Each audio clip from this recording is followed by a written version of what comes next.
Le moment Waterloo de l'establishment mondial. Mais avant ça, je vais devoir faire un petit aparté sur Jean-Dominique Michel. Malheureusement, je sais que vous n'aimez pas ça, mais il va falloir le faire parce qu'il il surenchère. Il continue à insinuer que Trump couche avec des petites filles et c'est extrêmement pernicieux son truc. J'avais fait une sortie contre Mike Borowski dans un des web journaux. Vous aviez pas vraiment aimé ça. Ben, en fait, certaines personnes, c'est pas tout le monde aime, c'est juste on se rappelle des commentaires. Mais à sa décharge, Mike Borowski a fait son mea culpa. Il a dit ouais, je me suis trompé. Il a pris en compte des éléments que les gens lui ont apportés. Puis il a dit je me suis trompé. Trump, tu sais. Et donc félicitations à Mike Borowski pour ce revirement, ce mea culpa, etc. C'est probablement un signe d'intelligence. Et donc, mais ce n'est pas le cas pour Jean-Dominique Michel qui a rejoint officiellement le camp des Black Pill.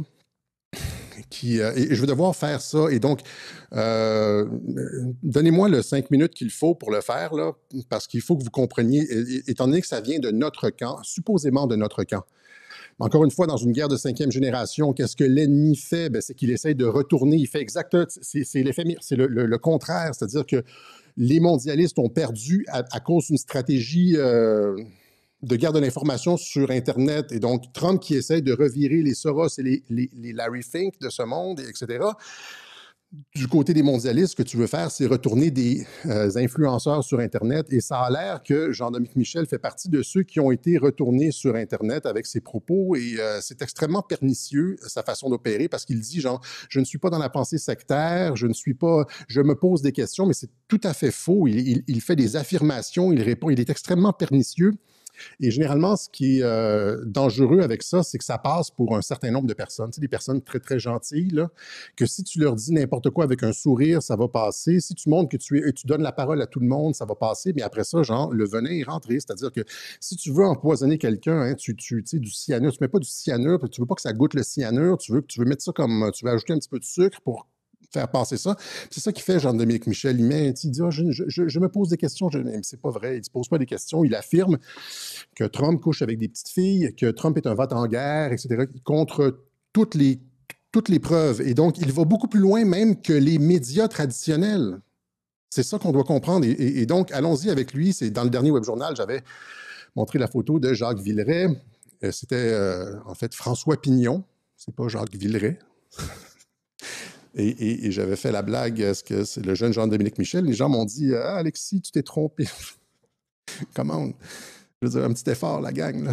Je ne me suis pas trompé. C'était un clin d'œil. Mais là, on se pose quelle question? Je veux dire, quelle est allons-y comme ça, quelle est finalement la vraie nature de Jean-Dominique Michel? C'est Hannibal Lecter ou François Pignon. On voudrait que ce soit François Pignon. Vous me pardonnerez cette gauche. On voudrait que ce soit François Pignon, mais ce n'est pas le cas. Et donc, on va faire ça avant de passer à RFK. On va aller à Jean-Dominique Michel. Je vais tout de suite... il faut le faire occasionnellement, comme je l'ai fait avec Mike Borowski, comme on l'a fait avec... Et là, les gens disent liberté d'expression. Liberté d'expression. Mais Alexis, il a la liberté d'expression. Ben oui, il a la liberté d'expression. Il peut dire ce qu'il veut, puis moi, j'ai le droit de répondre. Comme lors de la COVID, Olivier Véran avait la liberté d'expression. Il pouvait dire ce qu'il voulait sur la COVID et on pouvait le reprendre, n'est-ce pas? Même chose avec Horacio Arruda. Quand Horacio Arruda racontait des conneries, on le reprenait, on prenait ses clips, puis on le reprenait, et puis il y a la liberté d'expression. Ils peuvent dire ce qu'ils veulent, puis nous autres aussi, on peut dire ce qu'ils veulent. Mais quand quelqu'un dit de la bullshit au sujet de la COVID ou des choses comme ça, ou la petite Greta Thunberg, on la reprend, bien, on peut aussi reprendre Jean-Dominique Michel quand il raconte des âneries épouvantables. Oui, il n'y a pas de personne intouchable, et ça, c'est un truc dans la dissidence sur Internet. Là. Étant donné que quelqu'un a fait ses tenues debout durant la pandémie, là, tout d'un coup, on est du même camp. On n'est pas du même camp du tout. Il faut comprendre les différences. Et ça devient un personnage intouchable qu'on ne peut pas critiquer. Ben, laissez-moi vous montrer comment ça va se passer. Premièrement, les gens, je vais vous donner des cas, genre dans un cas que j'ai bien vécu de retournement d'un média dissident lors de la campagne de 2015-2016. Donald Trump est rentré contre toute attente et c'est les médias alternatifs qui l'ont fait rentrer, des médias comme Breitbart News et The Drudge Report. The Drudge Report, OK? Drudge Report qui avait des dizaines de millions de vues par jour durant la campagne de 2015-2016. Il soutenait Trump et tous les journalistes allaient sur Drudge Report voir, c'est un agrégateur de nouvelles. Et c'est une des raisons pour lesquelles Trump est rentré. Et qu'est-ce qui s'est passé en fin 2018, début 2019, je ne me rappelle pas exactement la date. Tout d'un coup, du jour au lendemain, Drudge Report a changé. Sa ligne éditoriale est devenue 100% anti-Trump. 100% anti-Trump. Hein? Et juste des mauvaises nouvelles sur Trump. Et Trump l'a dit en entrevue. Il dit, qu'est-ce qui se passe avec le Drudge Report? Qu'est-ce qui se passe? Quelqu'un a acheté, ils ont donné à Matt Drudge, le créateur du site, ils ont donné des dizaines de millions de dollars à Matt Drudge, étant donné que c'était un pion ou une pièce maîtresse dans la stratégie informationnelle. Ils l'ont littéralement acheté. Comme Trump veut acheter le Groenland, ils ont acheté Drudge Report et ils l'ont retourné en truc anti-Trump. Okay? Ils ont fait ça avec d'autres influenceurs. On en a déjà parlé.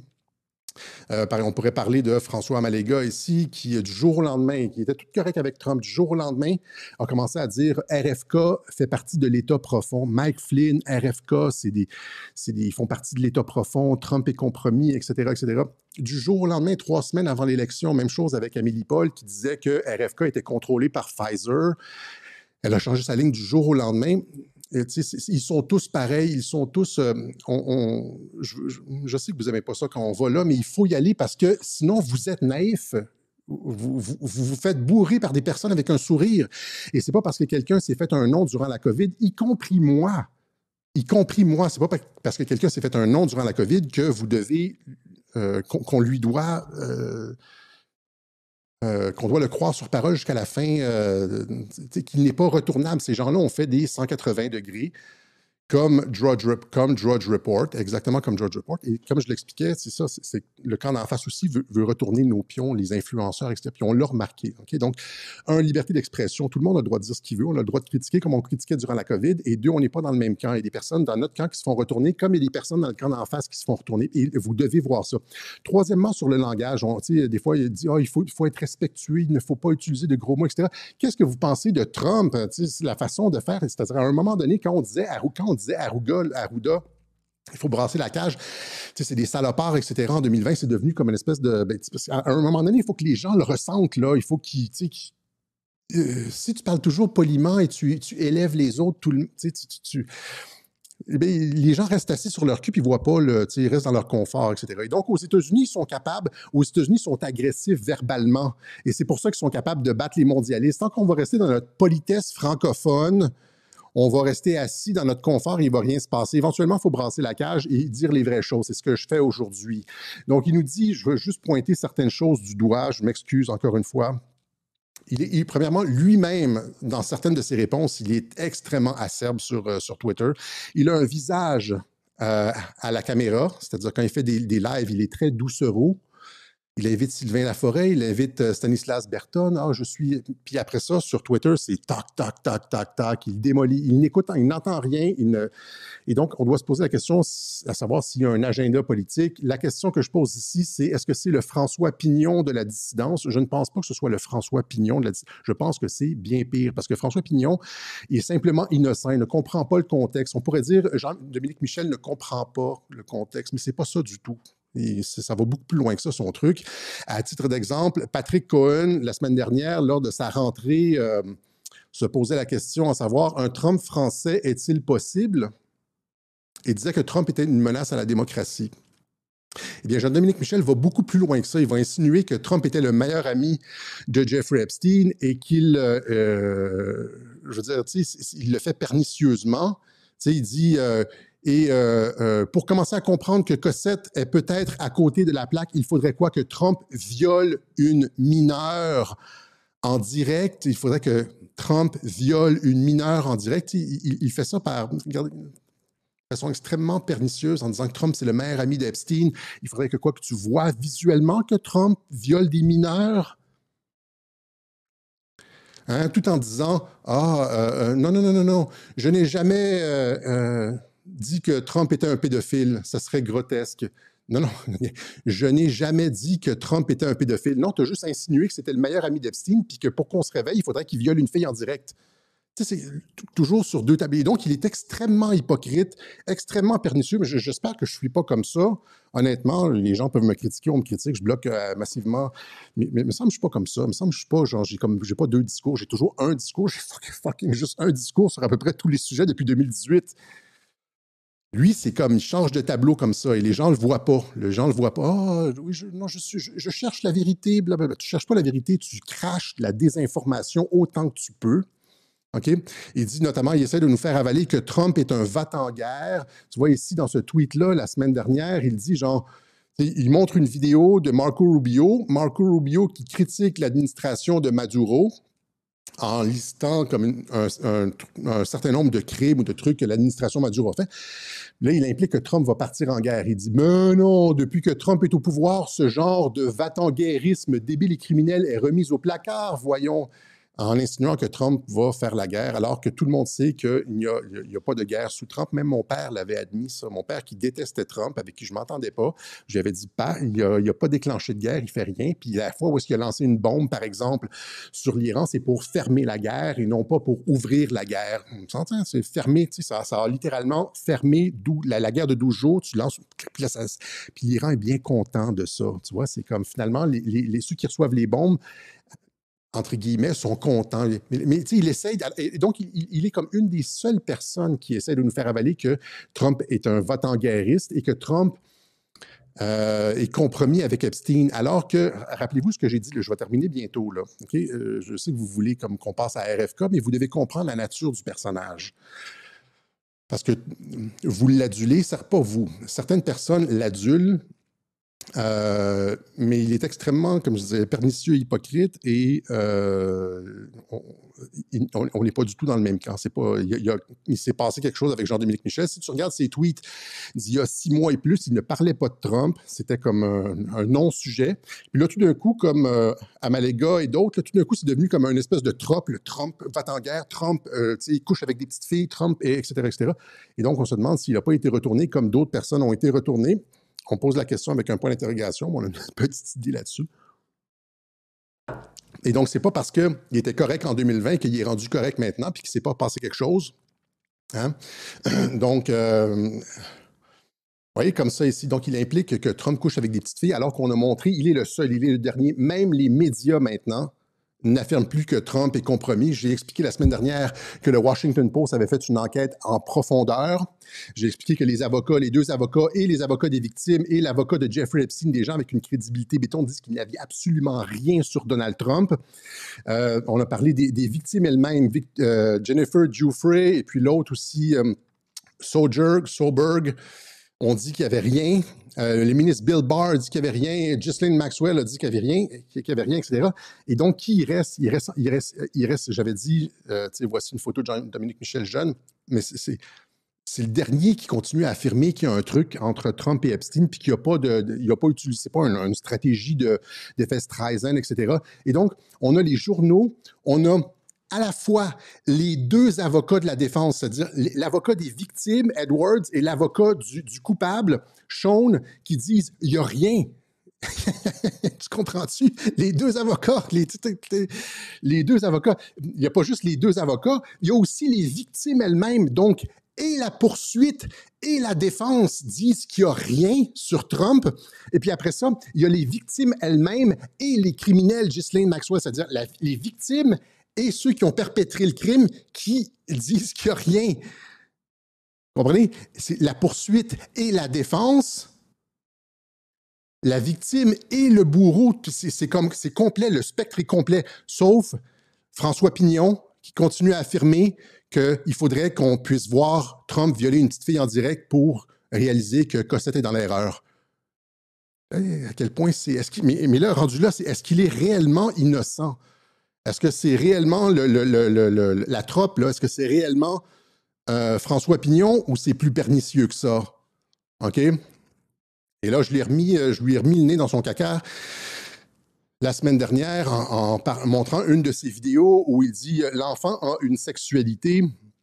Jean-Dominique Michel défend la sexualité des enfants tout en accusant Trump d'être un pédophile.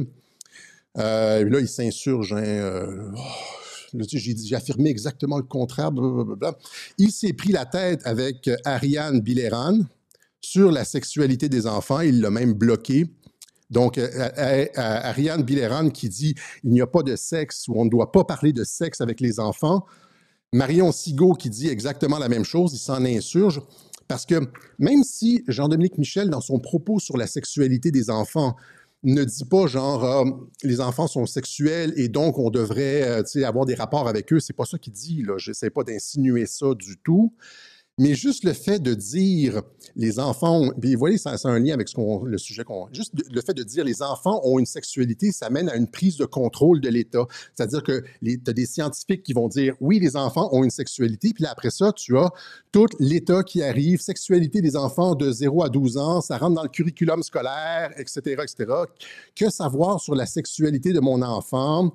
Vous voyez, et puis là, à partir du moment où est-ce que tu fais comme Jean-Dominique Michel, tu dis les enfants ont une sexualité, ben là, tu rends ça objectif et objectivement contrôlable et théorisable, et tu annonces, tu lances une prise de contrôle de l'État, c'est-à-dire tu permets scientifiquement une prise de contrôle de l'État, le consentement lié à l'intimité, décidé pour évoquer le sujet avec son enfant. Puis regardez les petits dessins, c'est pour les enfants de 8 ans, là.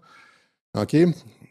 Et donc, juste le fait de théoriser une sexualisation de l'enfant, ça nous amène à une prise de contrôle de l'État, finalement, comment dire, l'OMS et tout ça, tout en affirmant, en tout cas, et ça, c'est sans compter le fait que Jean-Dominique Michel était un bon ami de Gabriel Metzneff. Gabriel Metzneff, visé par une deuxième enquête pour viol sur mineur. C'est un bon ami de Gabriel Metzneff. Il me semble que tu ne lances pas des pierres quand tu es dans une maison de verre, Jean-Dominique Michel. Tu accuses Trump d'être un ami d'Epstein, mais tu es toi-même l'ami de Gabriel Metzneff, un des pédophiles les plus connus en France. Il y a eu un clash à l'émission, je ne me rappelle plus c'est laquelle, entre Denise Bombardier et Metzneff. Elle l'accusait justement parce que lui s'en vantait de coucher avec des petites filles de 12-13 ans dans ses livres. Il s'en vantait. Dans les années 70, là, il se vantait de ça dans ses livres. Une belle petite fille de 12 ans, blablabla. Et Jean-Dominique Michel était son ami. Hein? Donc, respectueusement, est-il vrai que Michel Maffesoli était un proche de Gabriel Metzneff? Ils ont été relativement proches à une époque, moins proches toutefois que Trump et Epstein. Et comme Trump, ça n'implique pas évidemment que Maffesoli est... Et lui, c'est un proche de Maffesoli. C'est ça, je m'excuse. C'est pas Metzneff, c'était Maffesoli. Et donc, mais c'est ça, le fait de parler de sexualité, ça ouvre la porte à une prise de contrôle de l'État. Ouais. Et donc, tout ça pour dire, et ça, c'est sans compter, genre, le fait qu'il ne tient pas en compte tous les ordres exécutifs qui ont été signés par Trump. Tous les ordres exécutifs qui ont été signés par Trump sur la traite d'enfants, etc., puis toutes les mesures prises par l'administration Trump, il va continuer à affirmer que Trump, le lien avec Epstein, etc. Et donc, voilà, je vais terminer là-dessus, tout ça pour dire que ce qu'il affirme quand il dit, genre, il faudrait qu'on voit Trump violer une petite fille pour se... C'est bien pire que Trump-Hitler, et ça veut dire que tout ce que Trump fait, ça remet en cause tout ce que Trump fait. Ça remet en cause tout ce que Trump fait. C'est-à-dire que Trump est un pédophile, ami d'Epstein, donc il est contrôlé. C'est bien pire qu'Hitler, là. Il est contrôlé, c'est un pervers narcissique, il viole des enfants dans son sous-sol. Et là, donc qu'est-ce qu'il fait avec RFK, etc.? Et donc, c'est ce que je voulais... tout ça sans prendre aucune considération de ça ici. Le fait que tout le monde éclaire Trump, des victimes à la poursuite de la défense, les victimes et les bourreaux, tout le monde, lui, continue. Alors, on espère qu'un jour, il fera un mea culpa comme Mike Borowski, mais on ne retient pas notre souffle. Allons-y, tassons ça, allons-y avec ce qui se passe avec RFK cette semaine. Je m'excuse pour ce long aparté. Ce long aparté sur... mais il fallait que je le claire. Ça me pèse sur la conscience, il fallait que je le claire. Donc, RFK...